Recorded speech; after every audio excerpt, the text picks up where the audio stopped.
Good morning. Please be seated.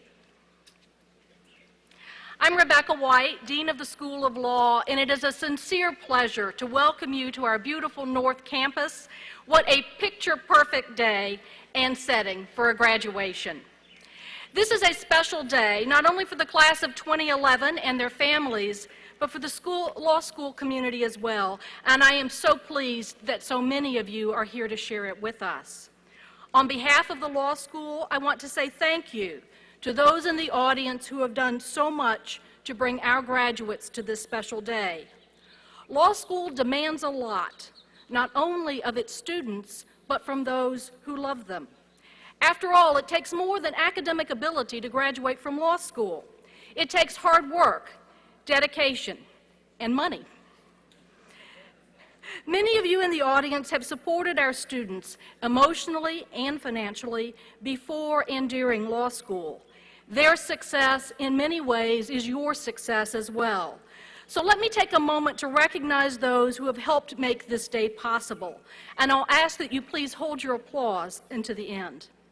Would the spouses, fiancés, or partners of our graduates please stand and remain standing? Would the parents of our graduates please stand? Would the grandparents of our graduates please stand? Would the sisters and brothers, children, aunts and uncles, in-laws, family, friends of our graduates please stand? Graduates,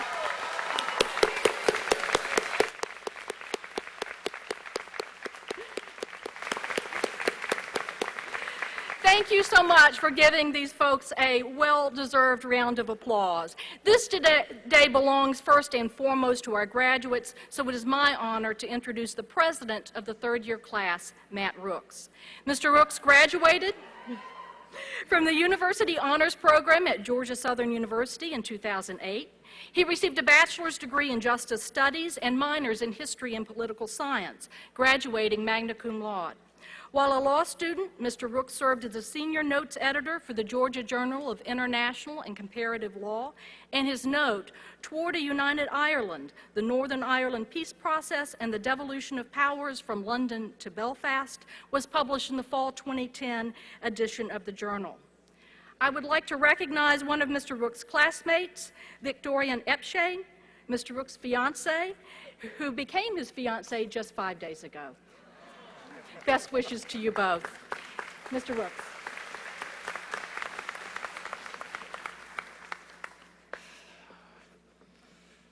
Mayor Reed, Dean White, Dean Kurtz, Dean Rollins, Professor Shipley, Professor Brown, Ambassador Johnson, Mr. Bell, Sheriff Edwards, distinguished faculty, family, friends, graduates, mom, dad, and everyone else. Good morning and welcome. All right, now I know what you're all thinking. It's getting hot out here, and now we have to hear a boring speech by one of the graduating nerds.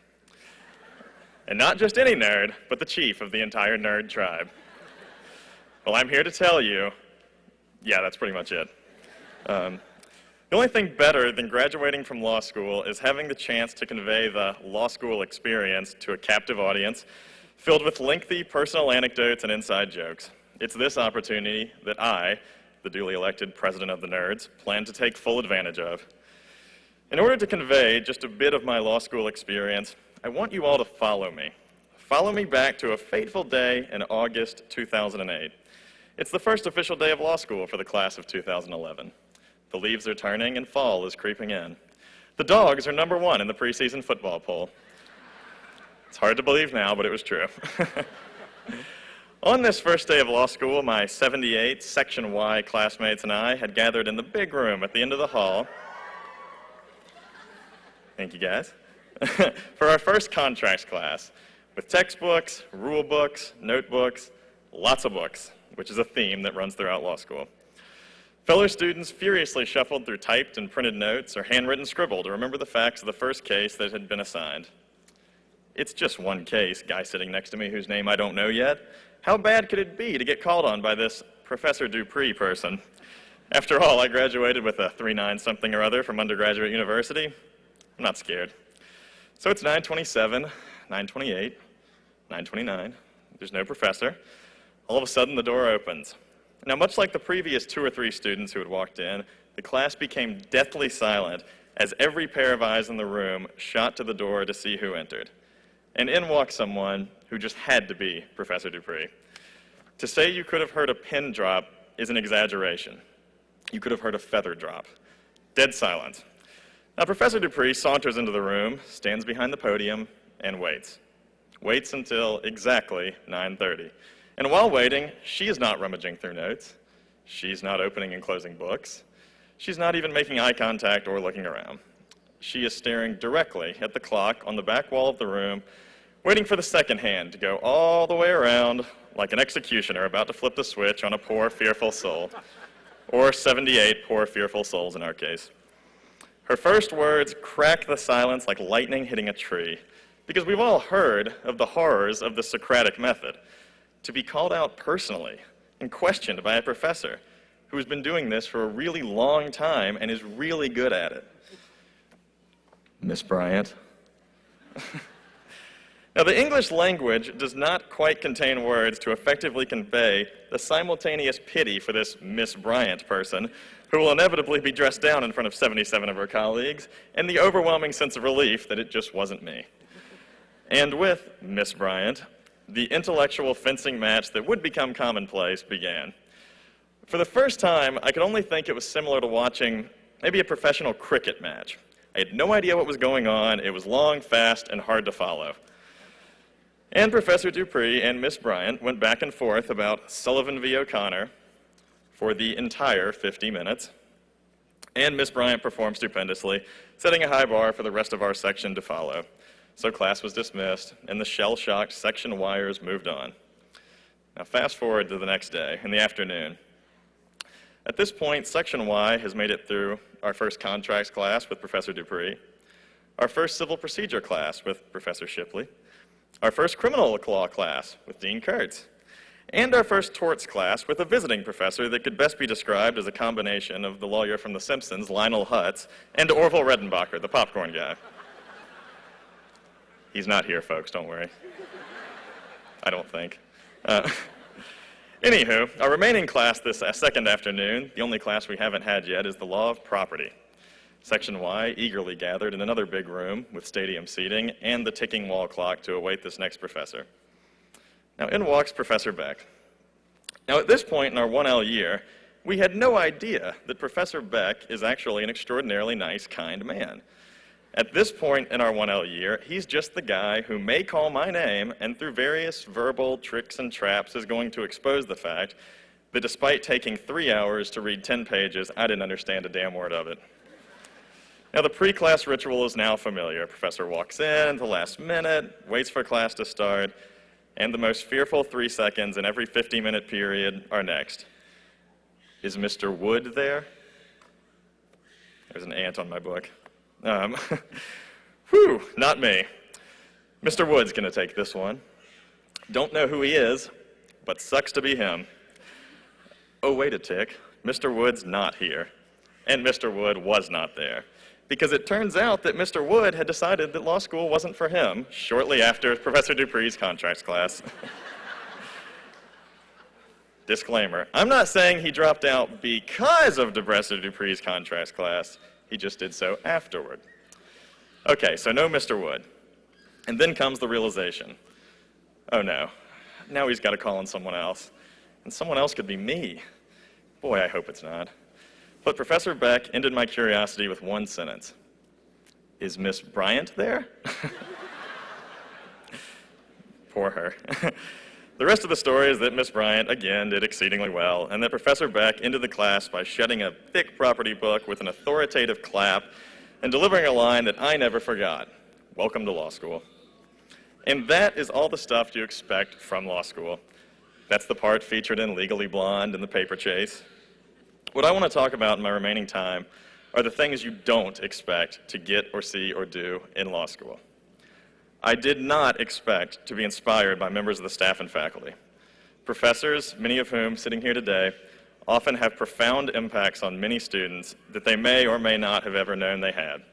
On more than one occasion, professors reminded us that despite the billable hour, the expensive suits, and the fancy offices, every lawyer is ultimately in the service of others, and that service is not something to be taken lightly.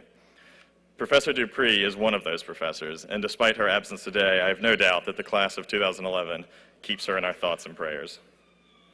I did not expect that the 70 people or so that make up your section are not just your classmates, but your close friends. The stereotype of law school and law students is often hiding outlines, stealing books, refusing to share notes, and lots of other cutthroat tactics. Now, that may be true at other law schools, but after 3 years, I am proud to say that is not true at the University of Georgia.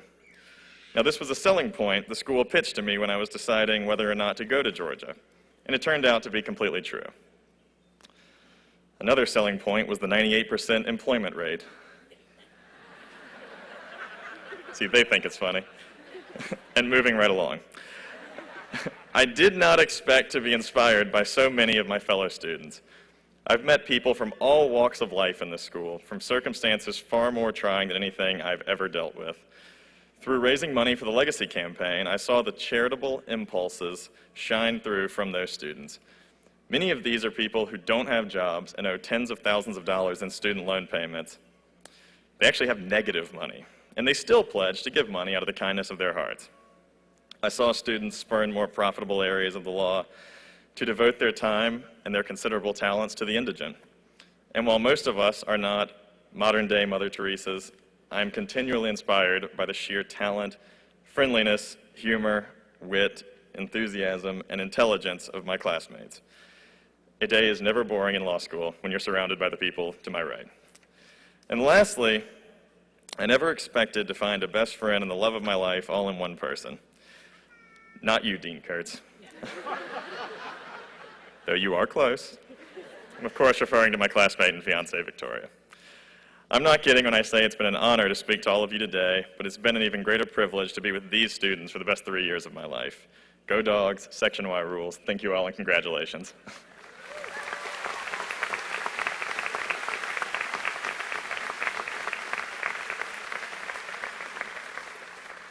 Now, it is my privilege to now introduce you to the president of the University of Georgia Law School Alumni Association, Mr. David B. Bell. Mr. Bell is a 1971 graduate of the Citadel, the military college of South Carolina. After serving as an officer in the United States Army until 1974, Mr. Bell attended the University of Georgia School of Law, graduating in 1977 with honors. Mr. Bell is a past president of the Georgia Trial Lawyers Association and a member of the Augusta Bar Association.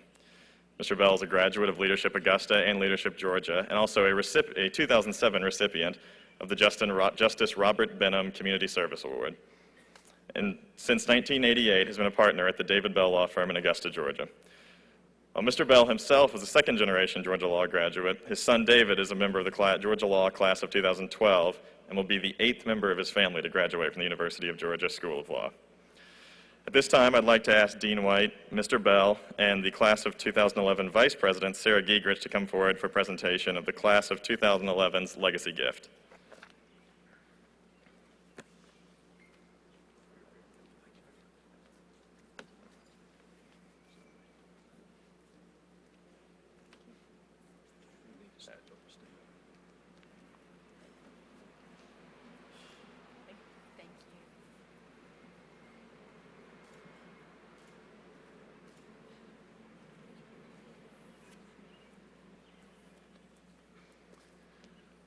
What a great privilege to be in Athens, Georgia on a beautiful Saturday in late May. We are in the presence of Georgia's finest law school faculty, great students, and a wonderful dean. Please show your appreciation for the most outstanding law school faculty in the history of the University of Georgia.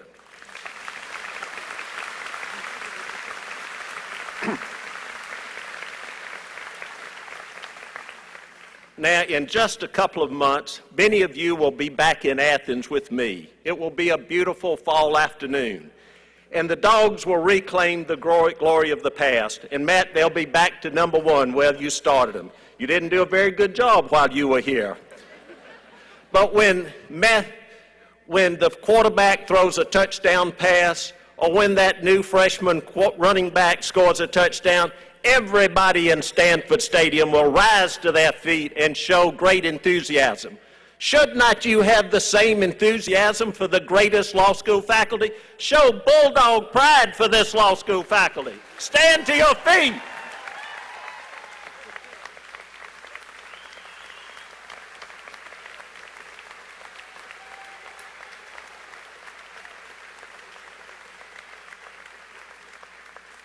And why do we have such a great faculty?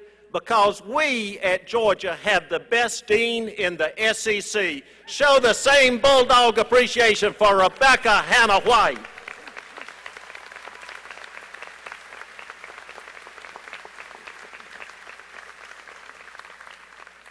And we are gathered here today to show our appreciation for the significant accomplishment of these superlative law school students. Show an equal appreciation for the class of 2011.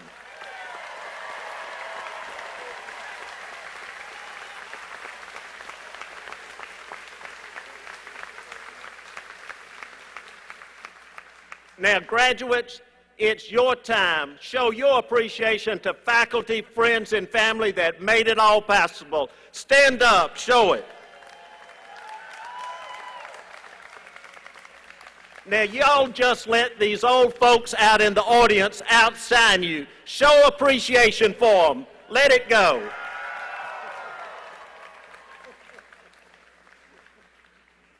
Three short years ago, Dean White, with great pride, boasted of the accomplishments of students who would comprise the class of 2011. We were told that you represent the most academically accomplished group of students ever to have been accepted to our law school. By your admission, we recognized your keen intellectual ability. By your successful completion of 3 hard years, you've proved your willingness to work.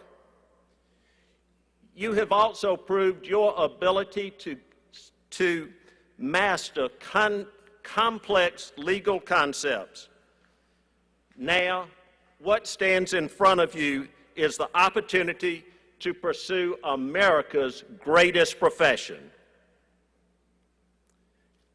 How can you best successfully pursue your chosen profession? First, recognize where you have come from.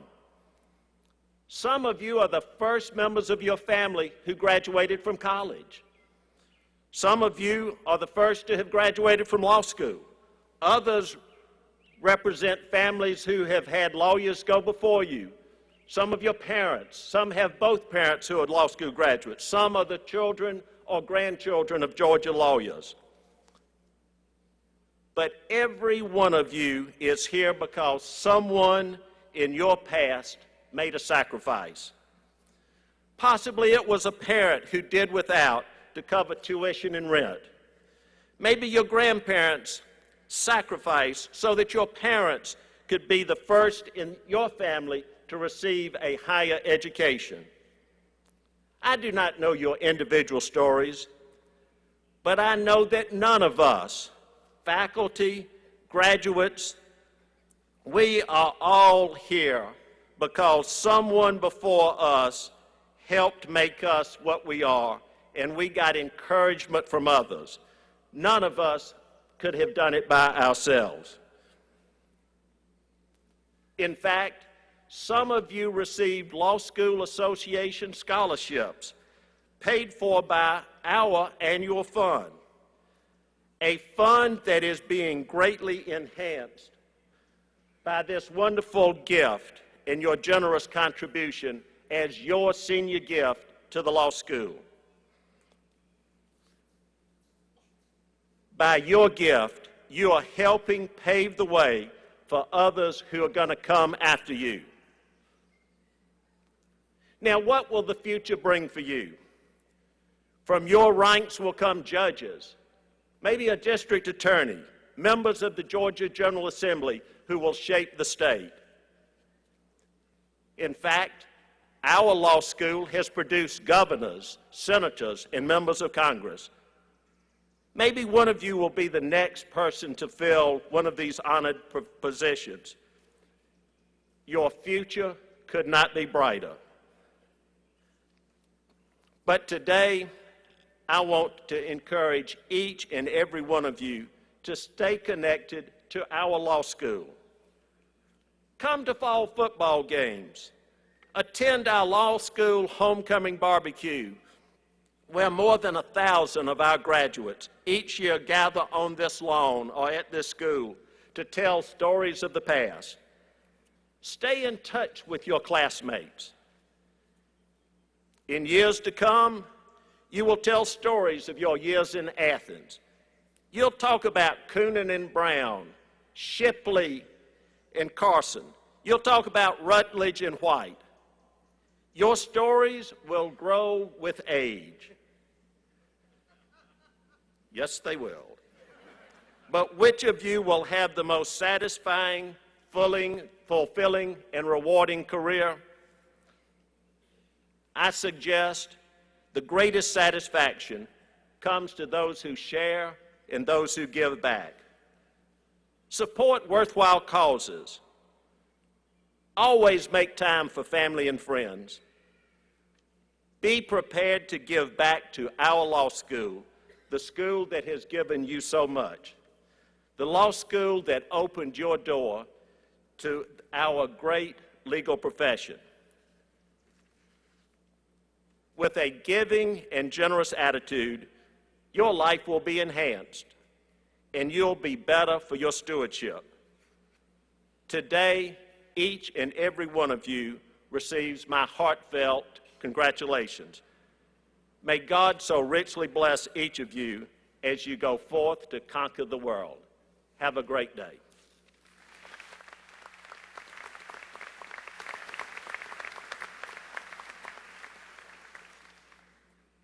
Following David Bell is a chore. David was one of my first students, and he came here a shy, retiring boy from Augusta. Look what we did for him.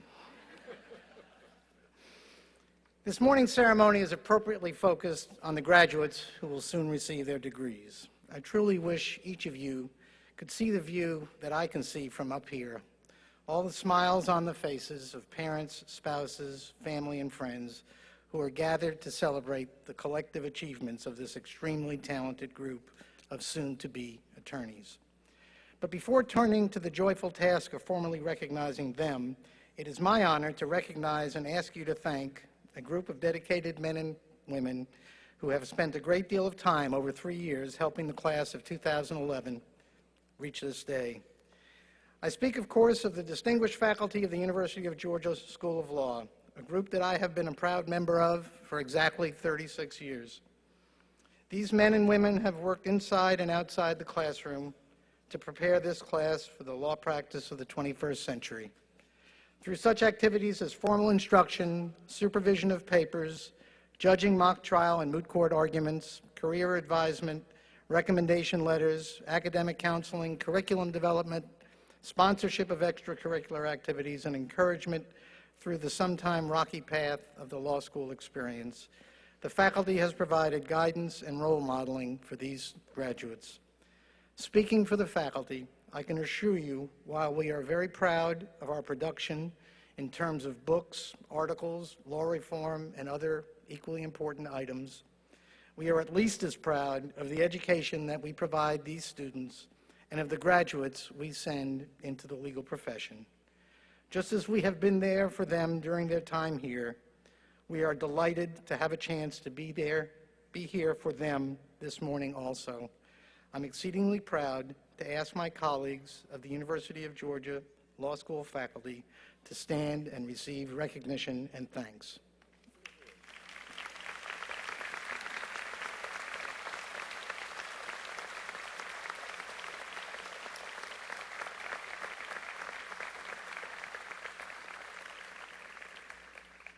Now it's my pleasure to introduce to you the Vice President of the Law School's class of 2011, a former student of mine twice, Ms. Sarah Giegerich.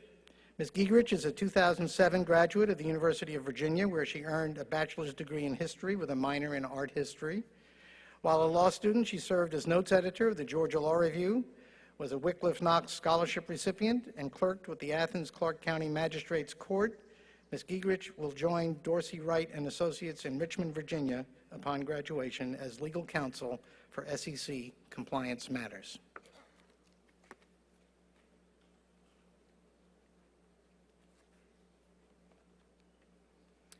On behalf of the class of 2011, I am pleased to introduce the 59th Mayor of the City of Atlanta, the Honorable Mayor Kasim Reed. Mayor Reed is a graduate of Howard University, where he received both his Bachelor of Arts and Juris Doctor degrees. In March of this year, he received an honorary Doctor of Laws from his alma mater. Mayor Reed is also a former partner of Holland & Knight, an international law firm with offices in Atlanta. Prior to his election, Mayor Reed served on the Georgia General Assembly, first as a state representative and then as a member of the state Senate, where he was the vice chairman of the Senate Democratic Caucus. He is currently the chairman of the Transportation and Communications Committee of the U.S. Conference of Mayors and chairman of the Regional Transit Committee of the Atlanta Regional Commission. Mayor Reed is a member of the Leadership Georgia class of 2000 and the Leadership Atlanta class of 1998. He was also named to the Aspen Institute Rodell Fellowship class of 2007. He's also served on the board of both the National Black Arts Festival and the Metropolitan Atlanta Arts Fund. Mayor Reed's civic leadership and service have been nationally recognized on programs such as Meet the Press, The Charlie Rose Show, John King USA, and the Andrea Mitchell Reports. He has been featured in publications including the New York Times, the Wall Street Journal, the Atlanta Journal-Constitution, the Washington Post, Ebony, and Black Enterprise. It is my pleasure to introduce to you the Honorable Mayor Kasim Reed.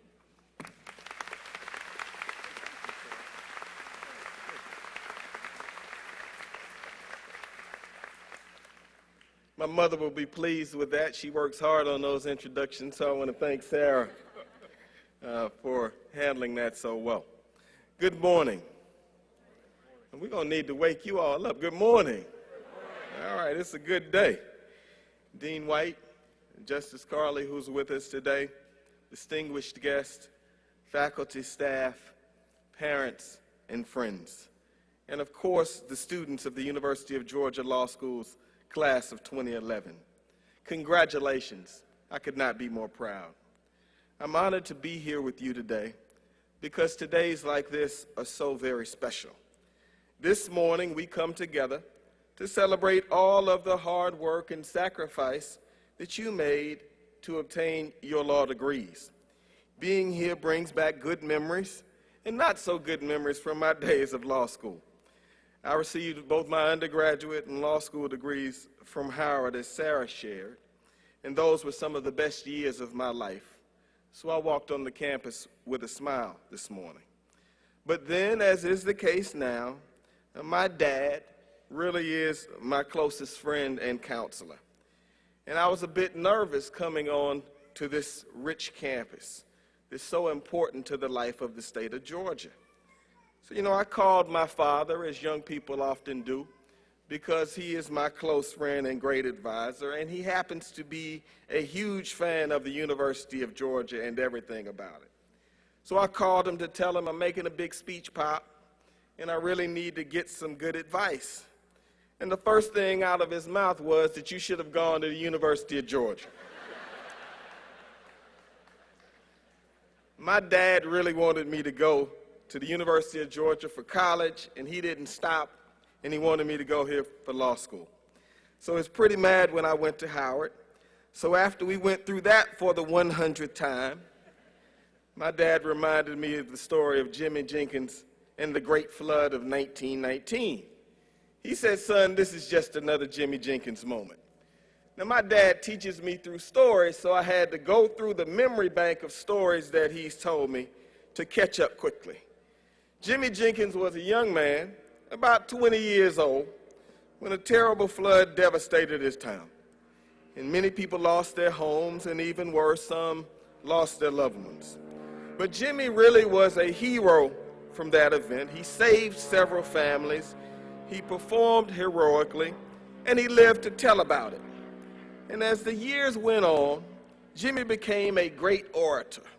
And when they would have big local occasions, such as the 4th of July picnic or the Labor Day parade, people would come all around to hear Jimmy Jenkins tell the story of the Great Flood of 1919.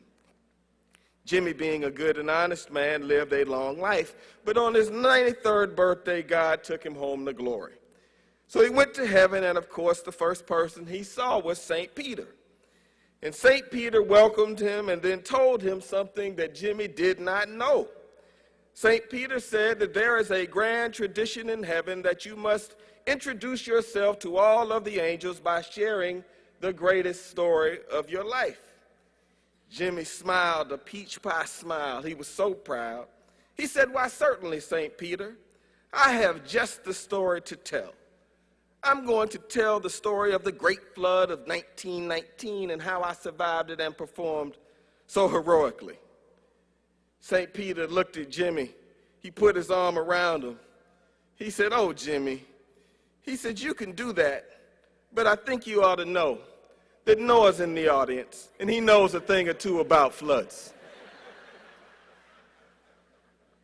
To the University of Georgia Law School class of 2011, I feel a little like Jimmy Jenkins this morning because I have the high honor to address such a distinguished group of young people who are joining the profession and will soon be lawyers, and to spend time with a talented faculty that is literally not just best in class, but is world class. Today is an extraordinary day because you are joining a profession that, despite a number of misconceptions or caricatures on television, that has been a unique source of good in the life of our state and our nation since the founding of the profession. Always remember that justice and fairness are really inspiring notions, but it takes real people, real-life hardworking men and women, to make them actionable, to take what is in the books in the library and infuse them into people's lives. That's what you will soon do. With the degree that you're earning today, you soon will join the ranks of some of the most preeminent leaders in the legal field. Some of you will go on to become litigators. Some of you will choose to delegate your talent to public service and become public defenders and prosecutors. Some of you will be transactional lawyers. Some of you will become elected officials and serve your cities, counties, and states in the greatest tradition of the University of Georgia Law School. But whatever you choose to do will involve making a lot of hard choices. And you'll have to make the decisions that not affect not only your own life, but that of the city you live in, your state, and yes, the nation, the United States of America. You see, I believe that our country is at a crossroads right now. You might say, what do I mean by that? It means that as you stand here today, you must ask yourself a bigger question. What will be my collective place in the world, wherever that is? To ask as an individual, what will I achieve? This really is a standard conversation at commencements, but I believe that it's a bigger question right now because where our country is. I say this because you are inheriting a world that is far more different than the one that you were born into. Much has changed in a generation. Our cities, our nation, and our world are faced with sobering challenges, challenges which demand our best, which demand that we make hard decisions. And the fact of the matter is, you represent the best of us. As mayor of the city of Atlanta, I am constantly faced with having to do much more in the way of providing services with far less in the way of resources, to face numerous issues, from a looming pension crisis, which cries out for reform and action, a decaying city infrastructure, to the responsibility of keeping a city safe in the midst of a deep economic downturn, which tears at our sense of community. That's the situation we find ourselves in. We are facing international threats that were unimaginable as Americans before September 11. We're facing new competition from countries such as China and India and Brazil, and we should embrace that competition. And all of that is happening while our deficits are growing, while our environment is clearly under siege, and our education system, certainly our public education system, is not delivering the results we need for the future of our children and for the future strength of America. And while I know that these problems are not of your making, you're going to be the ones that's charged with solving them. So make no mistake about it. To achieve that kind of positive change, you're going to have to become leaders who do things that are hard. And that's why your training here means so much. I would submit to you that my generation and your generation has not been challenged and has not been tested to face and do hard things like our mothers, our forefathers, and our grandmothers did. I often reflect on a quote from our 35th president, John Kennedy. He was a young leader who came to power during a period of rapid change. During his presidency, he said something that I carry in my heart. He said that we should not pray for lives of ease, but rather we should pray that we become stronger women and men. Said another way, Ambassador Young always tells me that we should not pray that God does not put mountains in our path, but we should pray that he gives us the strength to climb them. That is my prayer for you today. I really think this is the mandate we must embrace because the test of our time demands it. As a generation, you must decide, like those who came before you, to do what is necessary and to do what is hard and to face every challenge that stands in the way of the continued advancement and security of our communities. We have not battled the kind of evil at the heart of World War I. We have not battled the kind of evil that was at the heart of World War II. We have not had to deal, as the greatest generation did, with the Great Depression and bringing the nation out of it. And we have not been tested like the courageous men and women who sat, stood, and marched and did what it took during the Civil Rights Movement. So we have a lot of work to do, in my mind, to earn our rightful place in the world. And as a result, I believe that we're in danger of becoming a generation that lacks the moral will to do the things that matters, the things that change our course for the better. So I came this way today to ask that you join us. There are a small number of things that I hope that you will carry from my time here. One is to keep your name clear of dishonor. Shakespeare's Othello says, "He who steals my purse steals trash. It is nothing. But he that filches from me my good name robs me of that which does not enrich him and makes me poor indeed." You know, I was inspired to go to law school because of someone who lived by that creed in my mind, and he's been one of my personal heroes for as long as I can remember. I did a book report on him when I was in first grade, and his name was Thurgood Marshall, Supreme Court's first African-American justice. But by the time he was 32, Marshall had won his first U.S. Supreme Court case, Chambers v. Florida, and he was appointed chief counsel for the NAACP and went on to, of course, argue the Brown v. Board of Education case in '54. But Marshall wasn't the only person to face an extraordinary test, such as Brown v. Board of Education. There was also Chief Justice Earl Warren, a Republican governor from California, who became the Chief Justice of the High Court in 1954.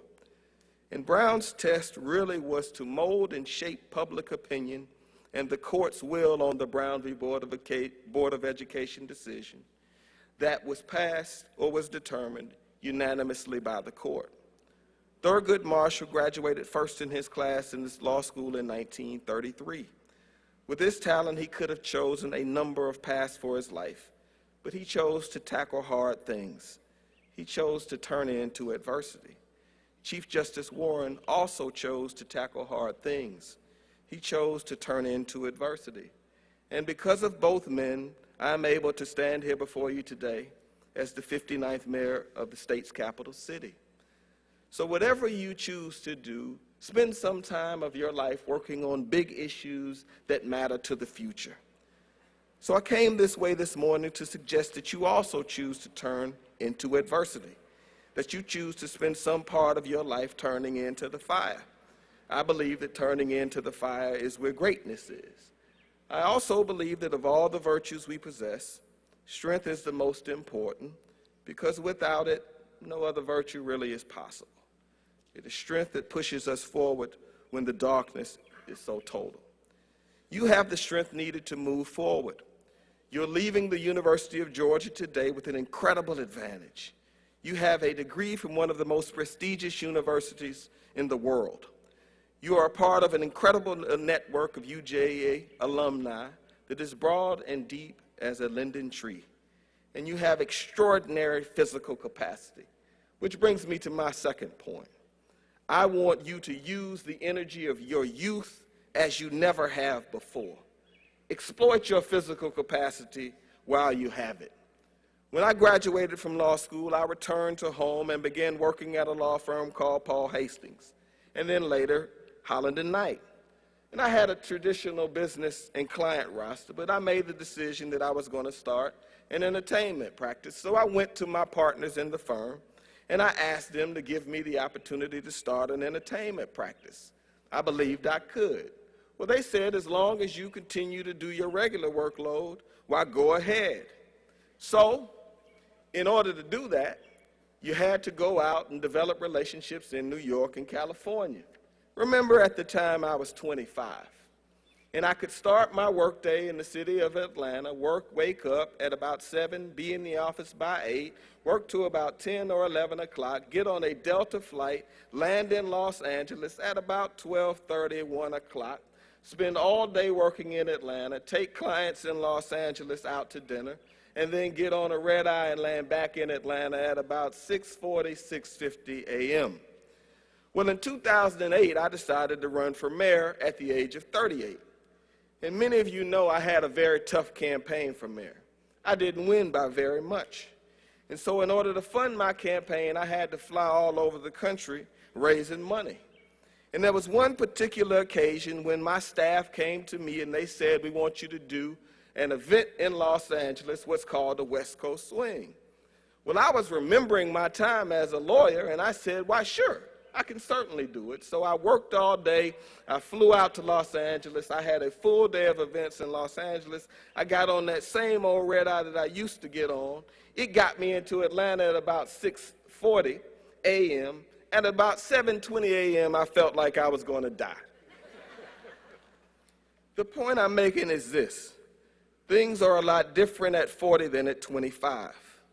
I say all this to tell you to get ready, to work hard, to fall in love with the grind. The grind is all those moments that people never see, but they lead to the moments later when people say, you know what, I knew you were going to be successful all along. All of this is easier said than lived, but I know what you can do. When you stumble, keep moving. When you're down, don't ever stop. And when you feel it's impossible, remember these days here and know that you can. I'm sure many of you are sitting here with great trepidation. What does the future hold? Will I make it? Am I smart enough? Am I disciplined enough? Can I live without sleep for 3 to 4 more months? Can I exist on popcorn and Coca-Cola to pass the bar?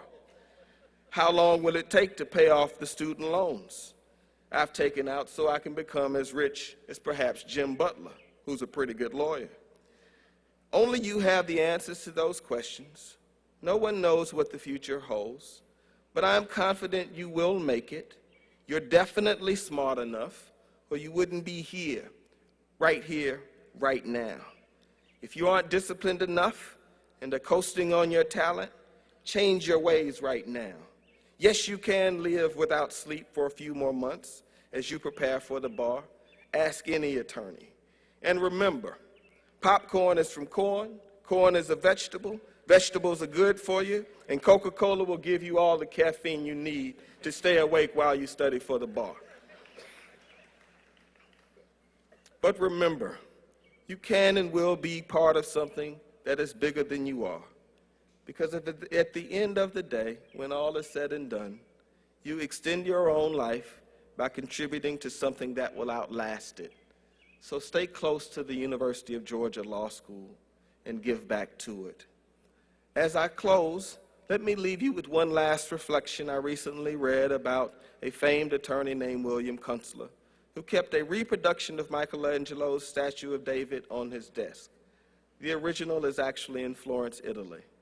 It is unique because it is the only important artistic work of David taken before he throws the stone to commence the battle with Goliath. Looking at it, Kunstler pondered the lesson inherent in the pose and thought, David is standing there thinking, do I dare? Do I dare? If I throw the rock and I miss, I'm one dead Israelite. If I just wound him, I am in the same position. But if I strike him and defeat him, I have done a great deal for myself, and more importantly, for my people. That's really where we all are, always choosing, always deciding, always having to make hard decisions if we want to do something special. Each of us faces such moments before we do something significant. I want you to do something significant. But if we lack the will to act and just allow the thought to pass, no one outside of ourselves will know. However, there is no worse feeling in the world, in the depths of our own spirit, than knowing our defining moment came and went, and we did not respond. University of Georgia Law School class of 2011, as tomorrow's leaders, you will find yourselves faced with a similar choice someday, and collectively you must ask, do I dare? Do I dare? I believe you will. Thank you, and Godspeed.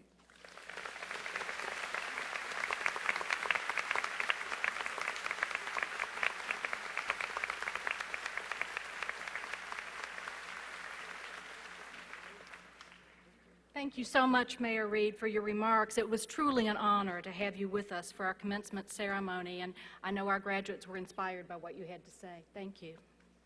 I now want to take a moment to explain how the ceremony will proceed. We have with us today, in addition to our JD candidates, candidates for the Master of Laws degrees.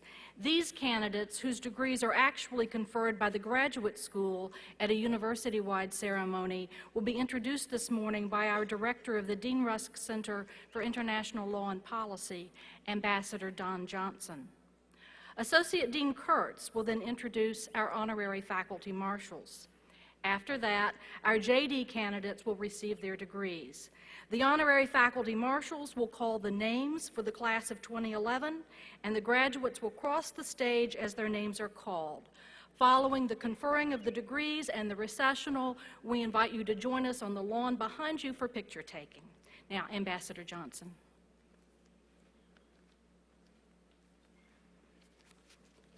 Thank you, Dean White. Mayor Reed, Dean White, friends and colleagues, ladies and gentlemen, it's a pleasure for me and an honor for me to introduce to you our Master of Laws class of 2011. For those of you who may not be familiar with the LLM degree, it requires you to have a JD degree or a JD equivalent from your home country, and then come here and study for 1 year. So our foreign students come and study American law, and our U.S. students come and study a specialty like international law or environmental law. They're either great scholars or gluttons for punishment, but we like to think of them as great scholars, and they've all done a wonderful job. They come from 6 different countries, and I'd like for them to maybe go ahead and start lining up. I want to pay a brief tribute to our late friend and colleague, Professor and Associate Dean Gabriel Wilner, who died last year just after selecting this class, or being primarily responsible for the admission of this class. He ran the program for nearly 4 decades, and he is greatly missed here.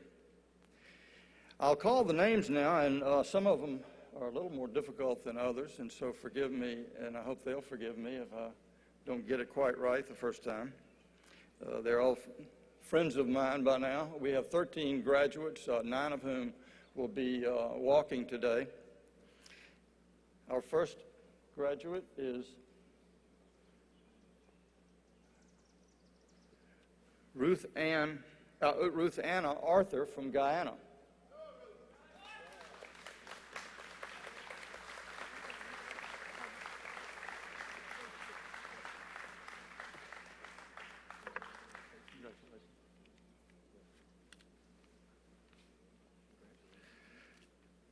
Next is Omar Solomon Barahona from Nicaragua.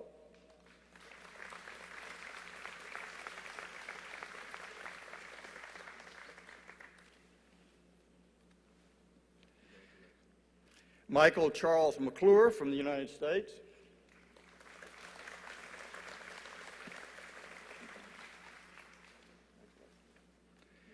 Marcus Casey Myers from the United States.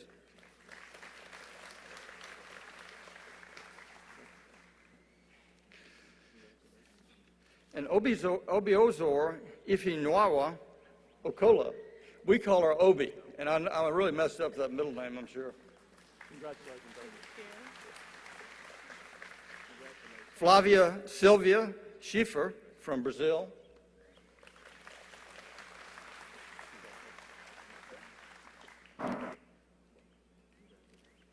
Zachary Earl Tumlin from the United States.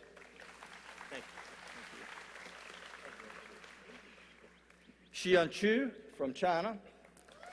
We call her Ashley. Congratulations. And Haidong Yang from China. Congratulations, Haidong. Thank you.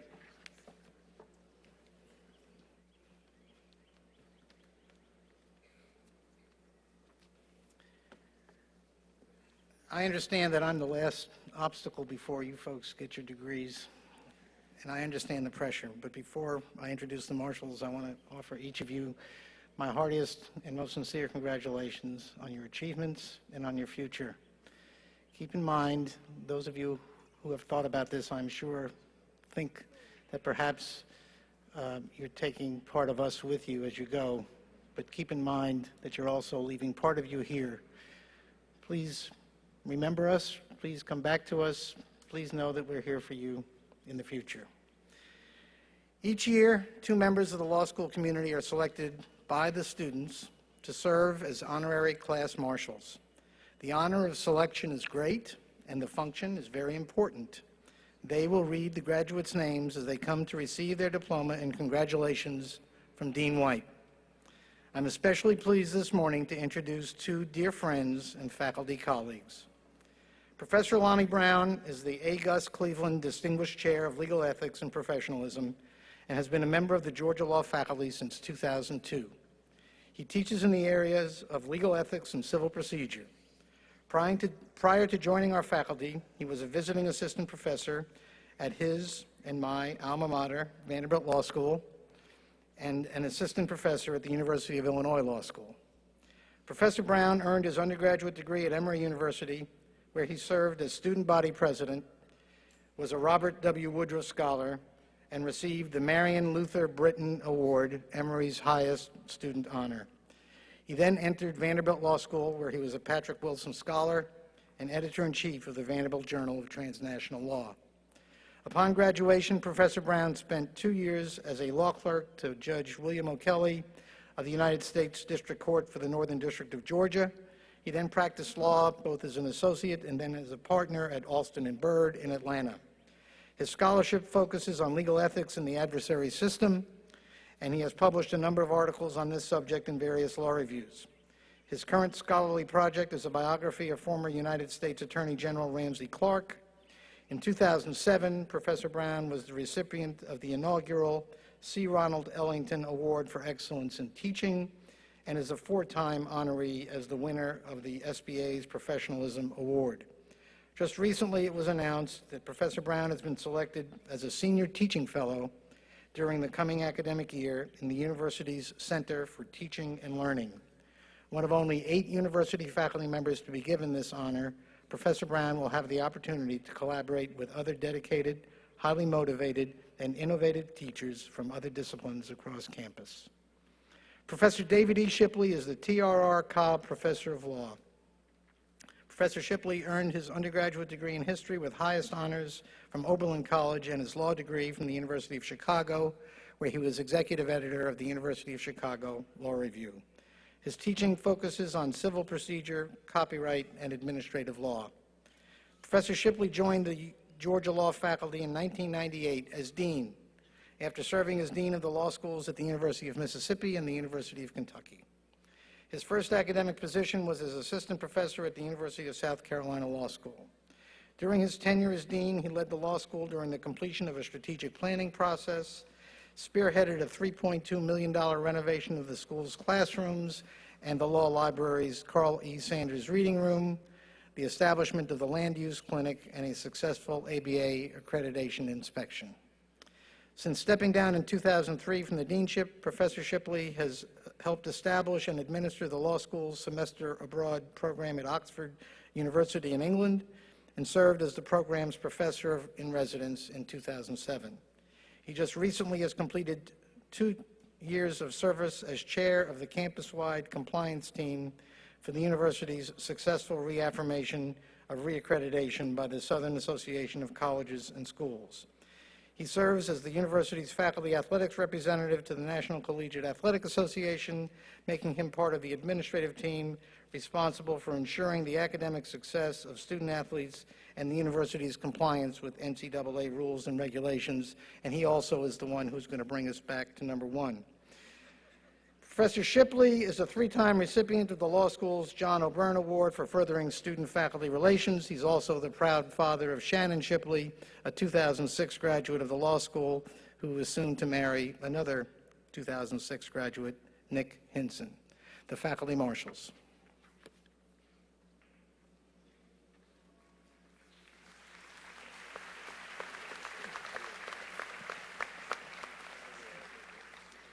On behalf of the law school and its faculty, I'd like to say a few words to our students and soon-to-be graduates. It is often said that law school is a life-changing experience, and I believe that is true. Law school does change the way you see and think about the world around you. I have little doubt that you are a more analytical thinker than you were when you entered law school. Law school trains you to better see shades of gray.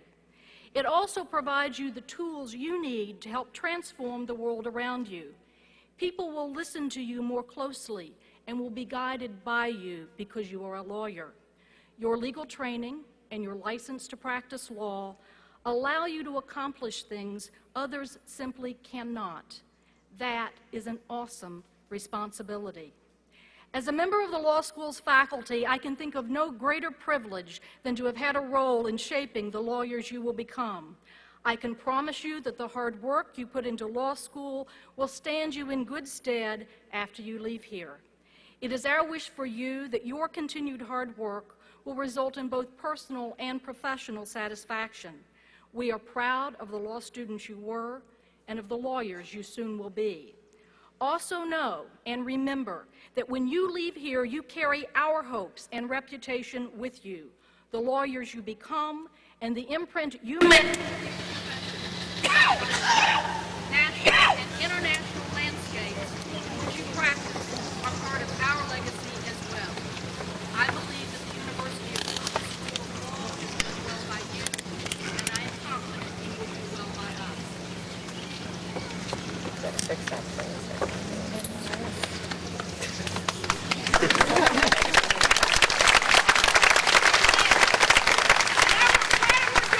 Will the candidates for the degree of Juris Doctor please rise?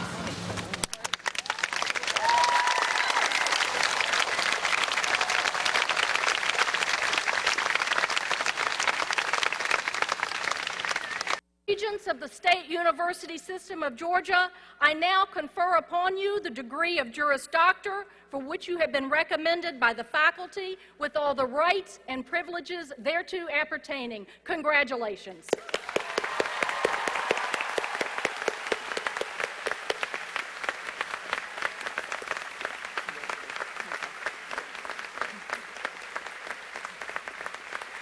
Will all candidates other than those on the first row please be seated?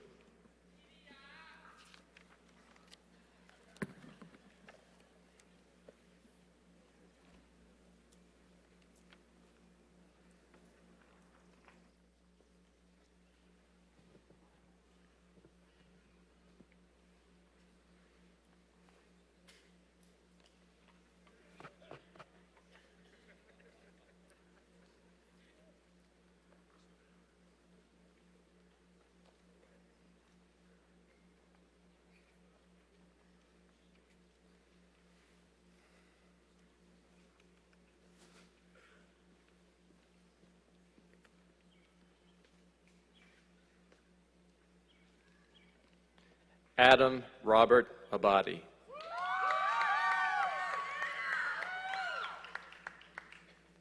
Andrew Carl Adams. Molly Catherine Alteri. Nathan Ramon Amador.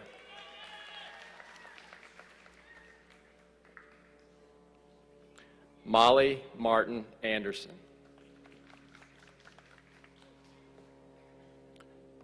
Carla Alejandra Andrade.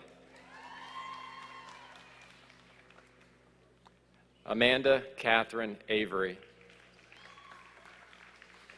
Duff Beauregard Ayers.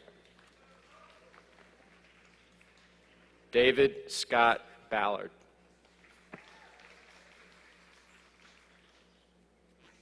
Elizabeth Page Barker. David Scott Bass. Mary Alexandra Batty. Louis McKinney Beard. Daniel Colin Beer. Brittany Sade Bennett. Sky Walker Bennett. David Austin Bersinger. Leah Caitlin Beverly. Douglas Ryan Bledsoe.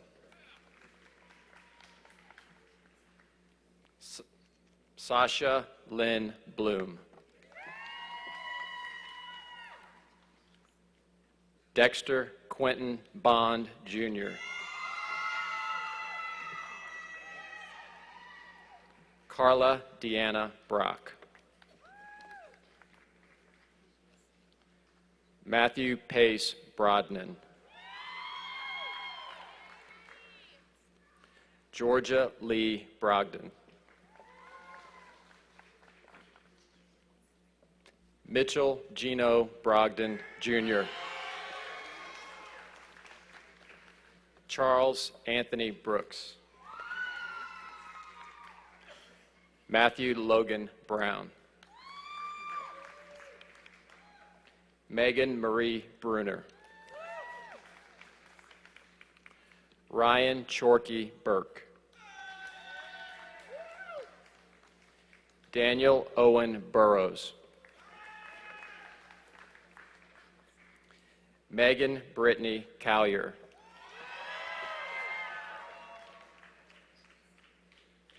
Clark Ellison Candler II. Blair Joseph Cash. James Wycliffe Cawthorn.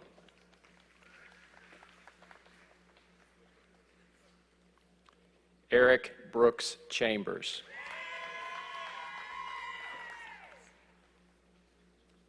Rishi Preet Chatwal. Lori Elizabeth Chris. John Thomas Clarkson.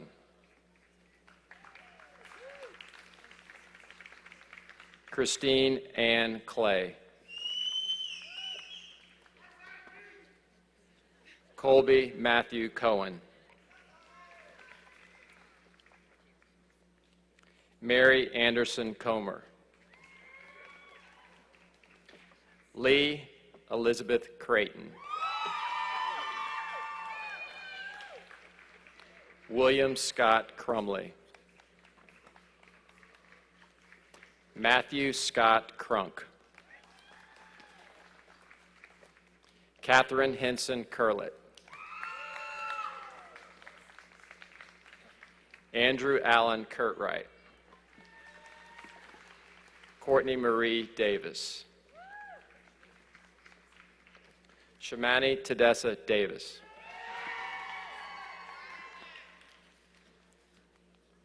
Christopher Denitis.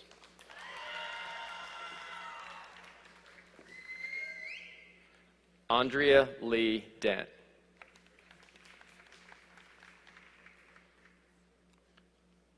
Sean Kishore Desai. Monica Mary Dobbs. David Samuel Dombeck. Erin Elizabeth Dorsey. Nikki Lee Drosis. Jeffrey Allen Eichel. Sonia Marie Elkins. Maeda Omar Elsawi.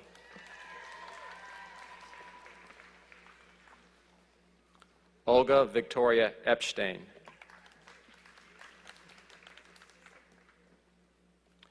Tipton Hamlin Evans, Jr.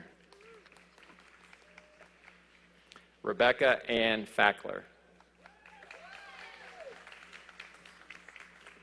John David Fittner. Sherwin Kaman Figueroa.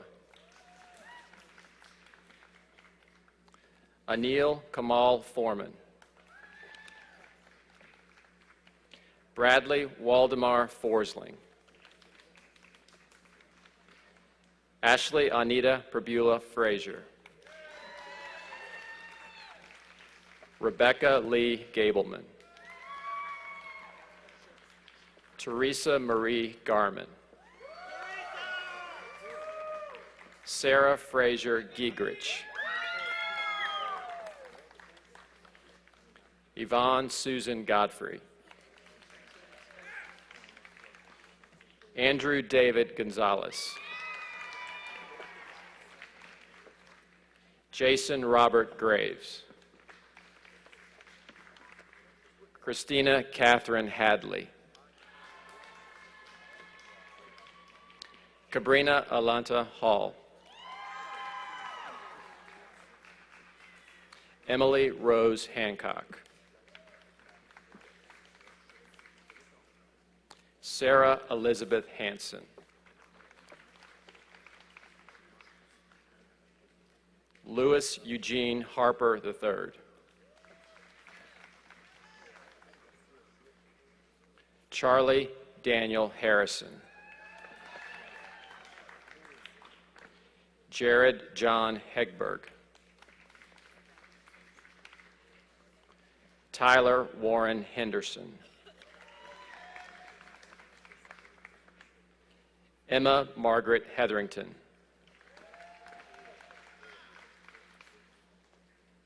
Mary Catherine Highsmith.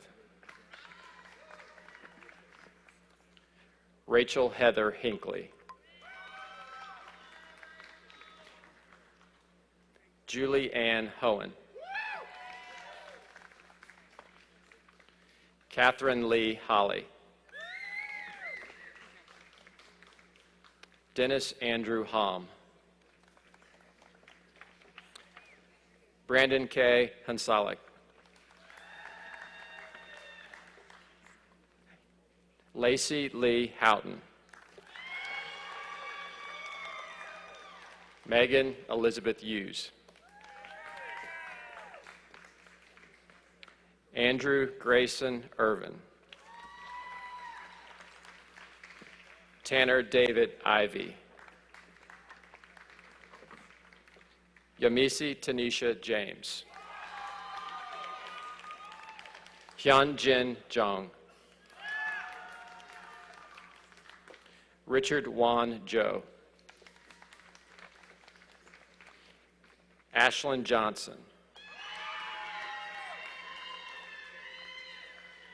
Alan Grant Jones. Amanda Larita Jones.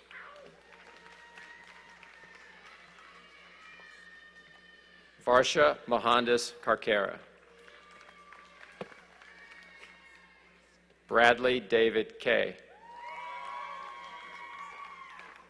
Lauren Kristen Keller.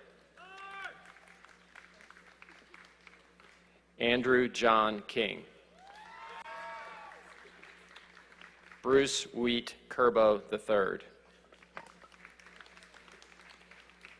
Marina Yafimovna Krvoviaz. Clifford Lewis Kurlander. Eva Melody Lamana. Lainey Mealy Lee. Meredith Corey Lee. Thomas Barrett Lee. Jeffrey Harrison Lamont. John Allen Little, Jr.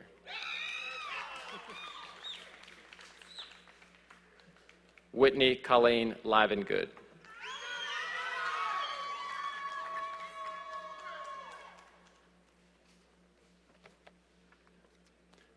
William Worth Long. Kathleen Claire Lynch.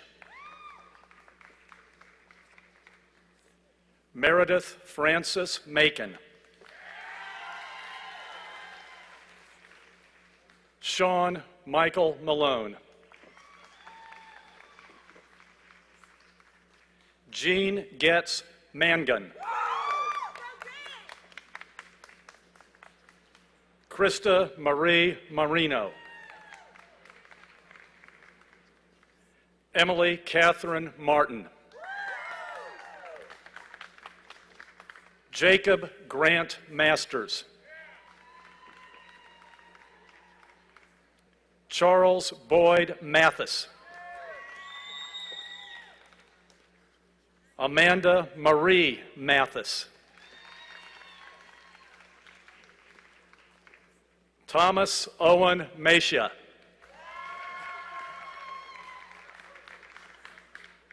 Catherine Margaret Mattingly. Isaac J. McAdams. Amanda Marion McCollum. Austin Davis McClanahan. Christopher Blake McDaniel. Shayla Turner McGee.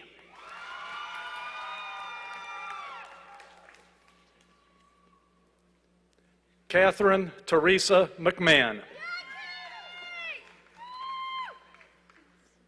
Robert Michael McMillan. Alan Hayes Meinke. Thomas Mitchell Metcalf.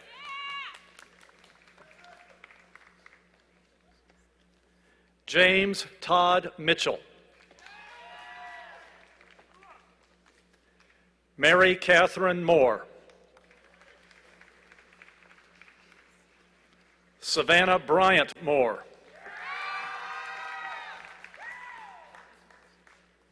Walter Linton Moore. Texas Virginia Morris. Logan Leanne Mosley. Roxanne Nicole Mullen. Charlotte Catherine Murphy. Lauren Elaine Nations. Kathleen Aaron Nelson. Christopher Barwick Newbern. Christina Hong Nguyen. Benjamin James Osorio. William Kent Owens, Jr. Chong Yu Pak. Martina Gabrielle Palato. Lindsay Diane Park.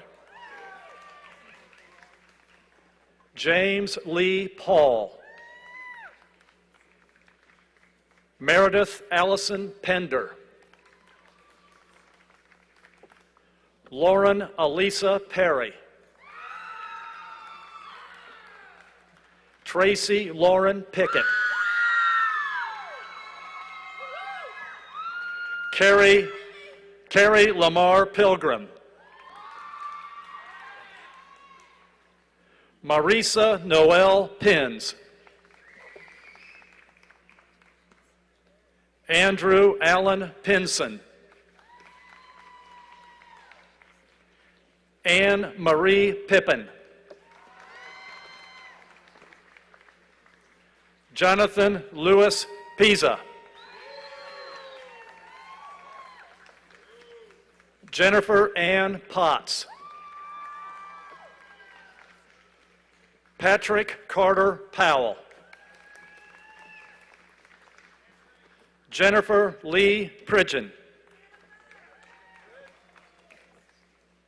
Candace Lambert Priest.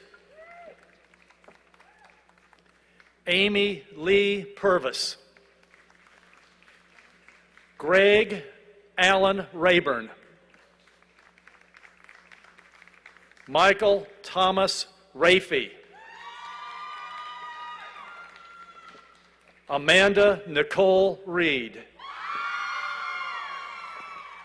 Natalie Ann Reed. William Robert Rene. Carl Alexander Rhodes, Jr. Jacob Scott Richardson. Kristen Renee Rigdon. Fabian Gonzalo Rincon. Austin Daniel Roberson.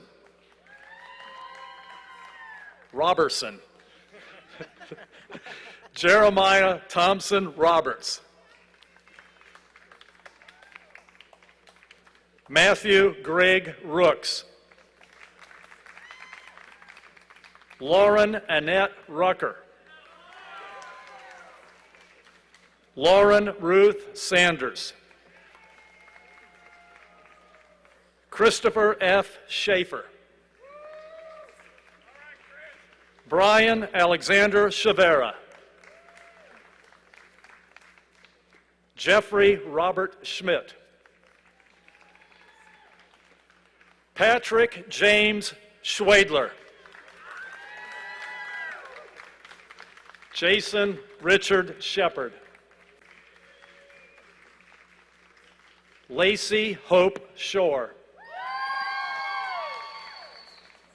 Joshua Forrest Silk. James Walter Sink. Alex DeForest Sklut. Megan Hope Smirnoff. Catherine Brown Snell. Catherine Elizabeth Sublis. Jennifer Lynn Spicer. Lindsay Adair Sprung. William T. Stone, Jr. Emily Megan Stratton. Rishi Shamal Suthar. Chapman Davis Sweat. Carly Ayana Swift. John Harvey Templeton. Robert Putnam Thomas. Philip Michael Thompson. Brett Douglas Tokarczyk. Selena Ayerdale Tom Johnson. Ben D. Tron. Blake Allen Travis. Natalie Marie Vickers. Nathan Paul Vibrock. Jennifer Rebecca Veratsko. Amanda Michelle Wade. Francis McDonald Wakeford IV. Jacinda Roche Walker.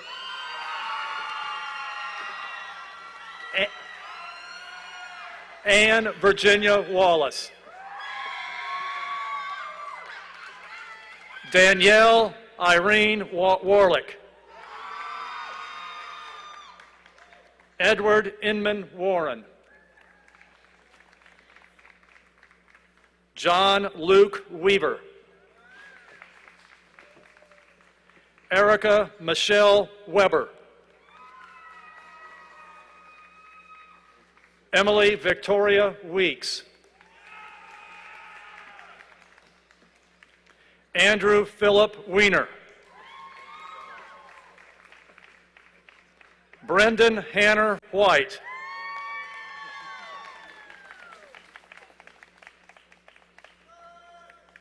Christopher Diane Williams. Acacia Shakara Wilson. Morgan Kirkland Wood. Helen Young.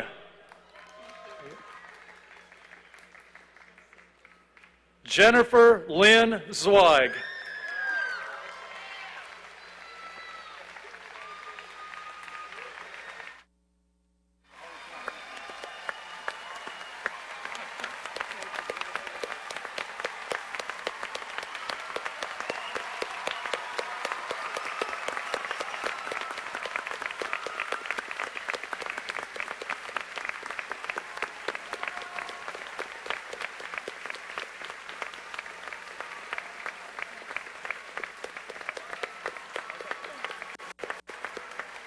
Ladies and gentlemen, the class of 2011.